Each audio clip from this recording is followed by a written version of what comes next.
আসসালামু আলাইকুম dear viewers. অনেক সময় আমরা কিছু ভুল করি।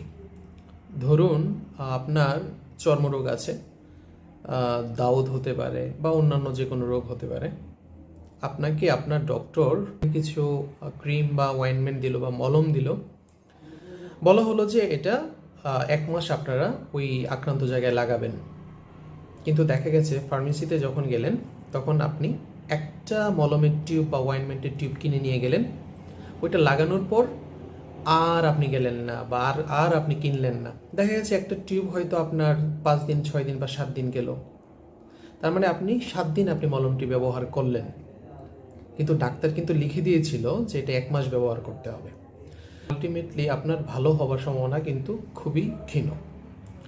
তো আমার মেসেজটা হচ্ছে এটাই যে ডাক্তার যদি আপনাকে 1 মাস বা 2 মাসের জন্য মলম বা অয়েনমেন্ট লিখে দেন, তাহলে আপনাকে ওইটা ফলো করতে হবে। আপনার মলমের টিউবটি যদি শেষ হয়ে যায়, আপনি নতুন আরেকটি মলম নেবেন। এইভাবে আপনাকে 1 মাস বা 2 মাস লাগাতে হবে। এইরকম ভুল যেন আর না হয়, এই কারণেই এই ভিডিওটি তৈরি করা। সকলেই ভালো থাকুন। আল্লাহ আপনাদের সকলকে সুস্থ রাখুন। আজকে এই পর্যন্তই। আসসালামু আলাইকুম।